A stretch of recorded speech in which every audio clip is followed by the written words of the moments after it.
So welcome back to this series of reading guides on the book Things We Could Design for More Than Human-Centered Worlds for the Design for Debate Elective. In this talk I'm going to cover part 2 that is described things. And if you recall, the book is organized in 3 parts. And we covered last talk, part 1, which was discussion of design. So what do I mean by things? Well, this chapters, these 2 chapters actually, chapters 4 and 5, set out to describe the characteristics of what I mean by things. So firstly, this idea that things are interconnected with humans, and this interconnection is important. It's fundamental. It's irreducible, in fact, that we can't think about things without thinking of humans. We can't think of humans without thinking about things. And also that this interconnection extends to the idea that things connect with other things, and of course connect with other human things or relations, and what we can call, what I describe as an assemblage. And so together, in this interconnectedness, this is what makes things transformative. So they shape us, and they shape the world. I also discuss how things are relational. So if you recall in the first talk, I talked about relationality. So a thing only has meaning or values in relation to something else. So the meaning and values are not fixed.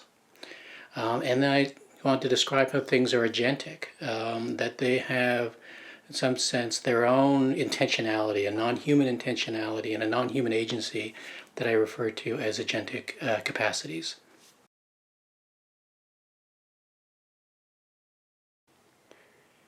So how to understand this idea that things are interconnected? Well, the place to start, or at least as I start with in the chapter 4, is the post-phenomenological concept of technological mediation. In order to explain technological mediation, I need to begin with a phenomenological concept of intentionality.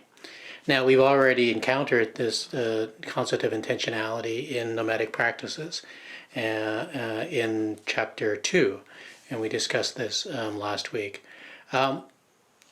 Intentionality, so phenomenology really wanted to counter the argument, the sort of Cartesian notion of the mind and body split.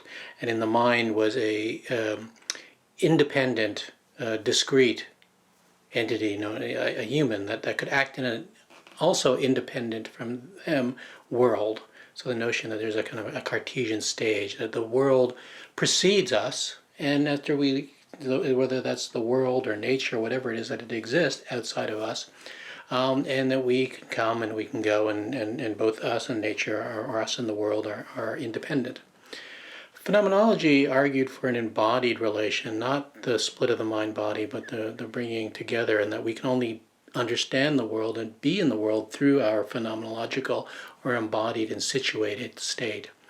And in that sense, any attempt to apprehend or understand the world is to apprehend or understand it as we can only understand it phenomenologically, and in this embodied sense. And so there's a correlation between us and world, that any understanding of the world has to be related to and interdependent with us. And this is what is meant by intentionality. How that world is constructed is how we address the world. And again, and we have a particular embodiment, and other non-humans, for example, have a different embodiment. So this is somewhat distinct. So this is unique to what it is to be human, how we embody and situate ourselves in the world. So one of the problems with the word intentionality, as we often discuss, it's come up in our own discussions, is it's often confused with the much more common notion of to intend, or what do I aim to do, or what's my purpose. So for example, if I want to get to a store quickly, so I ride my bicycle. That's a good example of the idea of intent, where I intend to get to the store quickly. So, but that's distinct and different from what is meant by phenomenological intentionality. So an example might be, I feel motion from riding my bicycle. So it is the relationship to the world of motion, and I feel motion, and so the world is that motion for me. And it's important in intentionality that one feels something, or one thinks something. One does not just think, or one does not just feel. And so one always directs themselves at the world when one is feeling or thinking or acting. So that's the really important notion about intentionality, is the interconnection between, this correlation between us and world, the ability to understand ourselves and understand the world through this embodied relationship between the two. Now, technological mediation and post-phenomenology builds on this concept of intentionality. If you note, I said, in my example, I said I feel motion from riding my bicycle, that it is my bicycle that mediates my intentionality of motion, my feeling of motion. Or it could be a pair of running shoes, or it could even be sandals, that this idea that this is what mediates the sense of motion or mobility. And this technological mediation, so the argument for technological mediation is that our intentionality, our relation to the world, is through technology, and so we shape the world through technology, and the world shapes us through technology. So I spent a lot of time in chapter 4 discussing this, and I discuss it with the help of Pauline van Dongen's Phototrope, which is an illuminated running shirt. And Pauline did her PhD here at Eindhoven, actually on post-phenomenology and fashion tech, or wearables and technology. But the idea being is that the notion of technological mediation is really one that's quite fundamental, in the sense that it is who we are and who the world is this intentional relationship, but that intentionality is shaped by the very things around us and the things that are on us that we embody. And so in the case of Phototrope, this idea of to be a runner is shaped by the garment. So whether that's simply the garment, and this happens on a number of different levels. So the garment technology, for example, is light. It's a light fabric that makes us feel faster, or allows us to be faster. It wicks sweat away. It manages an optimized body temperature for running. It's styled in a way that is about performance, and so adds to our sense, our ability to perform as a runner. And the illuminated aspect actually shapes us even further into being a nocturnal runner, that we can run at night, that we can be illuminated and the world around us is illuminated. And so in a sense it also shapes the night landscape, the nocturnal landscape. It makes it runnable. And so you can see that relationship, tensionality between runner and world is one that's mediated through, in very particular ways, in concrete ways, through Phototrope. So it shapes us as a runner. We shape the world around us as being runnable, and in fact the garment becomes a running garment because we wear it. And now I had described this already in chapter 1 when I talked about mountain climbers and the technology and the equipment that a mountain climber would have and would wear, and by virtue of that would shape them into being a mountain climber, but would also shape the mountain into something that needed to be ascended, or you could see it as one of paths to ascend to the peak. And at the same time that this equipment or this technology would be seen as mountain climbing equipment. Now in chapter in the first talk, I spoke about technicity or nature culture as one of the key post-humanist concepts that would follow us throughout this book. And in a way, this idea of that we don't separate, within a post-human notion, there's not really this separation of human, culture, technology, and nature. Then they're related together. In that sense, it creates a life world, a technological life world, or technicity. And this, together with technological mediation, actually points to the fundamental notion of underlying idea of technological mediation, that in fact we are interconnected with things, that we inhabit a life world, a technological life world, or this technicity in which all things are mediated, all aspects of our lives and actions are mediated through technologies. And this points out the importance of things. So I speak about technological, I speak about things much the way post-phenomenology talks about technology. So they talk about technology as this sort of bringing together of concrete technological artifact, much like the Phototrope. It's not one technology, but it's a series of technologies that are designed into a form, into something. And so that's the beginning point for what a thing is. It's very much the way post-phenomenology talks about technology. But returning to technicity, it is so pervasive, and in the sense that I gave you the example of technicity and spirituality. So in the designing of the thing, of the prayer companion, in the way in which that we could see, even in a cloistered nunnery that is separate from the world, that is of a technological life world. We can think about spirituality and prayer in that way, and in the sense that we cohabit.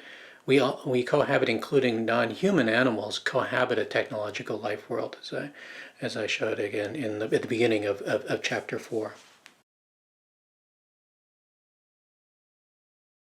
So this idea that things are interconnected with us, and that they're fundamental to who they are, given the technicity of the world, that they shape very much who we are and shape the world. And so in some sense, as a human designer, you think, well, this would make human design very powerful because it actually speaks to the fundamental understanding of what it is to be human.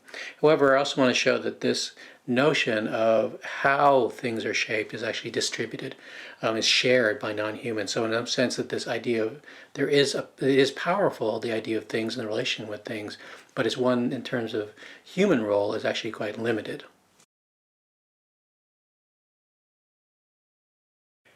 So in chapter 4, I also describe how things are transformative, and I think we can already get a sense of that in the co-shaping that happens between us and things. But this transformative aspect extends in that, as I talked about, is that things also are interconnected to other things and interconnected to other humans, and in this series of interconnections that we can describe as an assemblage, drawing on the concept from Deleuze and Guattari. Now, the example I use of an assemblage is this, in the book, is the intersection in the town of Bodegraven. And this is actually, I speak about, at the time was a prototype for what was known as what's called Lichtline Plus, which is a traffic signal for those on their mobile phone. So you're walking down the street on Instagram or whatever, and you don't need to look up because you can see that there's a green light or a red light on the sidewalk to know that it's safe to go into the intersection. Now, when this was installed, there was quite a debate, or actually protest, about the idea that well, really, this just furthers our technological addiction to mobile technologies and mobile phones and social media, and further separates us from the real world, and that we're in our own technological life world. We're in our own technology world, but in fact, the point is that we are in the technology. That is the real world. It's this technological life world. That we look at it a different way, and we could see that the Lichtline Plus is very much interconnected or connected to other aspects of the traffic intersection. So it's no different than the human thing of the car and driver who looks up and can see the traffic signals and knows when it's green and or red, and will not get in an accident with another human thing, another car and driver. Or on our bicycles, the human thing of a bicyclist and human, or bicycle and human, and there's the intersection safety mechanism, the safety mechanism, the traffic light signal for someone on a bike. And again, no different from a pedestrian wearing a raincoat and again needing to cross the signal. So why not the human thing, or one interconnected with their mobile phone? And in some sense, it is the assemblage itself that almost makes this happen. It makes total sense. As we have these new interconnections that we, assemblages and other things, need to adapt and adjust to it. So it's almost as if the assemblage itself, really almost as a matter of constraints or affordances, however you want to look at it, dictated the necessity for something like Lichtline Plus. So this interconnectedness and this transformation is really quite powerful in the level of assemblages. You can scale it up from an intersection to the way in which we understand cities and all other kinds of connections and cars, and it scales quite large.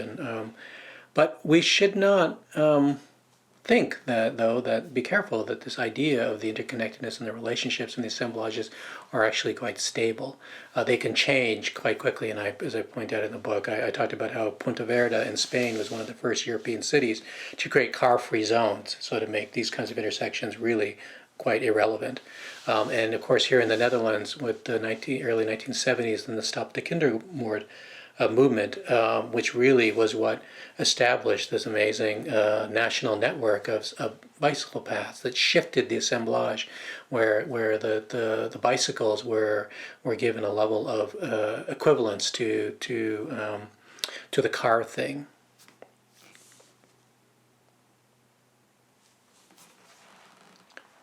So, in thinking about chapter 4, it really starts to point out that the way in which things are really important to who we are and how they shape us, and that this interconnectedness and the way they transform and shape our world.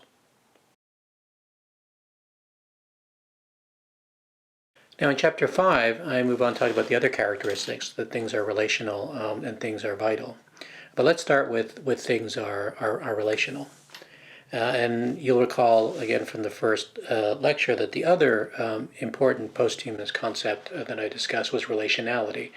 This notion that we are always in relation to something else. And so that things are not fixed, that things require interpretation, that meanings and values and functionality even can change.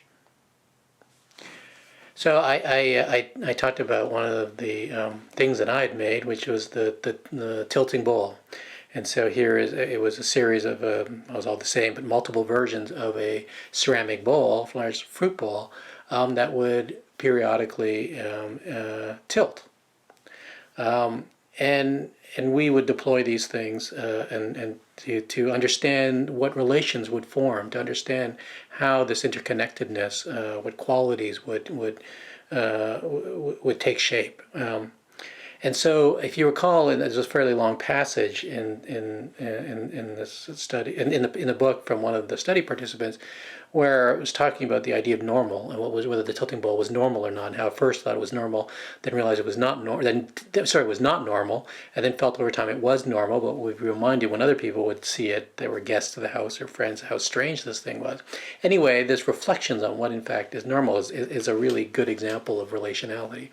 That the meanings of things change, and one requires interpretive strategies to understand the relationships that we have with things and the degrees of interconnectedness and the qualities of that interconnectedness. I also gave this example of two of the study participants. They were all philosophers, where they wanted to, they set up a tilting trap, and they wanted to see if they were not present, would the bowl tilt, and then so the trap would mean that they could hear it and they could, know that it had tilted, or it would knock over the piece of cardboard. But in reflecting on this later, they really began to think differently about this, that this trap that they had created for the tilting bowl was surveillance, and that here they were surveilling some other thing, and they felt they had the right to surveil it because it wasn't human. And then perhaps this also extended to qualities of people that we don't feel are have a unjust or unequal relationship to, and they reflected on how this could relate to surveillance of migrants, for example, or refugees, and they felt that this was, that they suddenly felt very uncomfortable about their whole actions and the way in which they interpret the bowl. But what was interesting is this interpretive strategies quickly won, and we actually, if you remember, the first day of class when we asked Minha and I asked you to bring things in, how quickly they became interconnected or connected to other things, to bigger things than what we might just think about when we look at a particular thing. And here again, but what also is evident is became quickly political, and ultimately a point I make is that one way or another things are political. Now, this idea of relationality in post-phenomenological terms is what is referred to, beginning with Don Heide, as multistability. So, building on phenomenology, the argument by Heide was that things are not stable. Technologies, and we're going to say things, are not stable, this idea of the relationality, they're not fixed. And this multi-stability really depended on our relationship to it, our situated embodied relationship to it. The example that he used this was an optical illusion, that if one, even though the drawing itself may not change, but if you can imagine your different perspectives in relation to the optical, to the image, it would literally change your perspective. You might look like you're looking at the cube from up top, or you're looking like you're looking at the cube from the bottom, but the cube itself has not actually changed. Now, in thinking about it in more concrete terms, Robert Rosenberger, a post-phenomenological philosopher, became really interested in benches, in public benches, what he came to call callous objects. Now, a bench, like anything, is multi-stable. You can sit on a bench, you could lie on a bench, you could stand on a bench, you could hide underneath the bench. Any number of things that a bench can become. It could become a stage, it could become a bed, a chair, whatever. But that's the multi-stability of things. But he saw in many public benches these armrests put in, and really armrests that were not needed to sit on the benches. And what that was a surreptitious way of fixing a dominant stability or minimizing the multi-stability of a thing. And what in this sense was really about putting these armrests in that would prevent people from sleeping or lying on the bench, and not just, it would prevent the unhoused, to prevent the homeless. Now here was what he called a political occlusion. Through design, you seem to offer an amenity. You seem to offer a feature like an armrest to make someone more comfortable, when in effect it's really about preventing certain usages of the space of the object. And in this case, a public bench is a public space. So in effect, through design and through shifting the multi-stability of something, it policed what was a public space and whose public space that was and whose it wasn't. It was exclusionary. So this relationality or multi-stability really makes things even more complex, and the relationship to design and more complex in the sense that, like a tilting bowl, we can take something very familiar, and by adding an element, this is what Rosenberger called concrete tailoring. So by adding the ability for the bowl to tilt, we can make something strange and create new possibilities, new multi-stabilities, if you like, for something that was very familiar to us, like a bowl.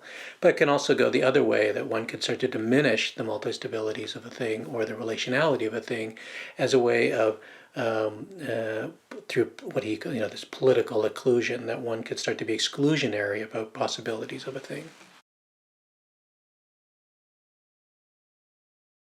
So this brings us to the remaining characteristic of things, in that they are agentic, or they have agentic qualities. If you recall in chapter 1, I retold the analysis of the story by Jane Bennett of the 2003 power failure in northeast of the U.S. and Canada. This massive power failure that took down power in large parts of North America. And essentially, Bennett describes it as an assemblage, a power grid as an assemblage, but talks about that we could not assign blame or responsibility to any one human, that the agency of the power grid that resulted in the power failure was the odd ways in which electricity moved, or the forest fires that were created that took down parts of the power grid. In other words, that there was this kind of intermingling of human and non-human agencies across this assemblage. So there was the sense that the power grid, or aspects of the power grid, had an agentic quality to it. They had a sense of agency. They could determine outcomes. Now, on quite another level, there is another thing that I designed, which is the idea of the Morse things. And the Morse things, as I describe in the book, is a series of bowls and cups that are an internet of things, but they ask the question, what is it to be a thing on the internet? And so it takes a thing perspective. It's actually designed that if the things do communicate, they communicate with each other. They have actually no concerns for from the internet, the technology part, digital technology part of the actions of people. They were more concerned with communicating amongst themselves to try to find other Morse things on the internet. And when they would do this, they would you would hear it if you had one of these in your home, or as Morse code. So you hear these messages, and this created, again, this defamiliarization created a strange kind of thing agency to the Morse things, that they were determining something that was not quite graspable, but was something that was independent of us. And so in some sense that speaks to this sort of beginning, this quality of this agentic quality. I also talked about this idea of Burgundian black, and a very particular color that was during the Flemish and Italian Renaissance of many of the portraits during this period. The subjects are wearing black and almost seeming to be quite austere, but in fact the black was actually meant to symbolize a degree of value and wealth and power, and that it was a very particular kind of black. It was what's known as Burgundian black. Now I visited in Spanum the Dutch textile artist Claudia Youngstra, and her studio, and she was part of an interdisciplinary research network in the Netherlands that was looking at reenacting Burgundy, the making of Burgundian black, or the dyeing, the making of the dye and the dyeing of wool to achieve this Burgundian black. Many of the recipes were in Old Flemish, and which was hard to translate, but even the references they used made it really hard. You just simply couldn't follow it. You had to kind of recreate it. And through much experimentation, for Claudia Youngstra, the way that she achieved the Burgundian black that they were after, that was similar to the Burgundian black of that era, was through the use of Asian indigo or woad that had to be grown for maybe at least 4 years, and then would be fermented for 3 to 4 months if it was watered 3 to 4 times a day, and that would give you a certain quality of blue. But then that would be mixed with a certain red color that came from a madder plant, and actually came from the root of a madder plant. And in order for this to be the right color, it was typically a madder plant that had to be 5 years old, but ideally 10 years old. And then you would take the root, and then you would dry it for 2 years before you could begin to make the dye. And so there was all of this extended sort of non-human temporality, but also things that were happening, this quality of dynamic agency, if you like, that went into what made it particular and the right kind of Burgundian black. And she would extend this to the kind of water that she would use in the dye bath, or how it was heated. And so all of these different effects changed the trajectory, changed the outcome of the color, of the right or not right Burgundian black. So there are different ways in which we can describe these kinds of agentic qualities or non-human agency that things have. Philosophically, we can return to the idea in post-phenomenology of composite intentionality, where I talked about the intentionality of us, of humans, and how we address the world, and that constructs the world and actually creates action space in the world. And we can couple that with technological or thing intentionality, in which the ways that a woad plant or the fermentation process or amorphous things, they have their own intentionality to the world, and therefore has its own effects, and has its own action space. And it's these bringing together, this composite intentionality, that forms much of the way of the things, or much shapes much of our world.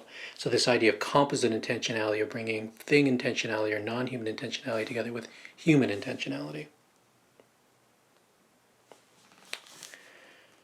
Another way to describe this, and this goes back to Jane Bennett that I mentioned, actually, who draws on Diana Kuhl, And she talked about this idea of agentic capacities and was a way of describing and extending the notion of agency, where we tend to think about agency as human reasoning and human actions that determine outcomes in a way that makes sense, is what we want.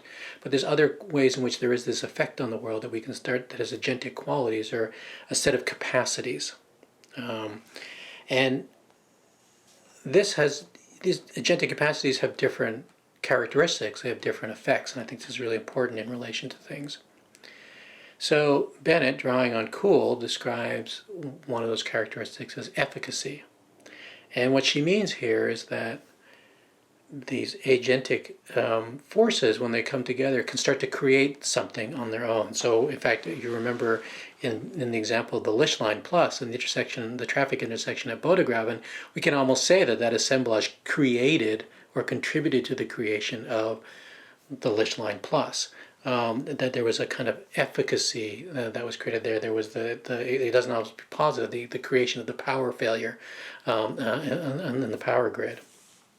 So that's one characteristic of capacities, and it starts to show now really the transformative nature of things that go beyond us. Another characteristic of agentic capacity is what she referred to as trajectory. Now, trajectory is the sense of direction, this movement towards something without necessarily a purpose, or at least a human purpose that we can assign to it. An example of this, and I draw on this from the Camera Obscura by James Pearce, and this was the concrete camera. And just the materiality of the concreteness, and the idea was a camera that you would want to get your photographs out of it. There was a kind of trajectory that eventually it would have to be broken. We just knew where that was going, even though there may not be a purpose to that. And so that it was, but this is inherent to the concrete material, so if you like, the intentionality or the agentic quality of the concrete. And then the last of these qualities is what Bennett calls causality. And now it's not causality in the sense that we think about cause and effect, like a pool table, where you use cue, you hit the cue ball and it hits another ball, and that's the cause and effect.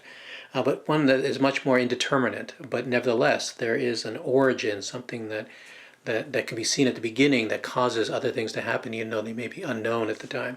So this is true of the tilting bowl. We knew that we were designing a concrete tailoring of having it tilt, but what exactly what relations or what interpretations would take shape because of that, we did not know. So that's the sense of that causality. It's not a direct relation. It's one that's much more complicated and much more indeterminate. But this happens because of the quality of the bowl, not so much us, and the quality of how it is situated in relation to a tilting bowl trap, for example, or who lives with it for a period of time and who just sees it periodically is in the idea of what is normal. So you can see that there are many factors in what and how something is determined to have meaning, or what that meaning might be. So at this point of the talk, the end of the talk that is, I can summarize what I mean by things, and hopefully it's clear how different things are from artifacts, from objects, and from products, in that things are fundamentally interconnected with us, and they become connected to other things in the form of assemblages, and that way they transform the world around us.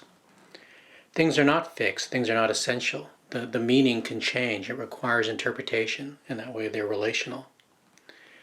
But also, it's not just us through things that shape the world, but things themselves shape the world, that they have their own intentionality and their own agentic capacities. Now, this quality of things has a set of implications, and it's really what I'll tackle in the next part. But so what does this mean? What are the implications of the way I've described things? Well, unlike artifacts, things don't end after human use. A thing is still a thing. It may change, it may enroll into other assemblages, but it's still very much part of the thing that was designed from the beginning. And in that sense, they're not like objects. They're not essential and timeless. They're not frozen in time. They may have effects and consequences and intentionalities in the world that we do not fully understand. nor fully control. And lastly, they're not, unlike products, that things need to be accounted for much more than simply their market value or their economic value. And beyond that, we need to account for their effects in the world as much as we can. That needs to be very much part of why and how we design things.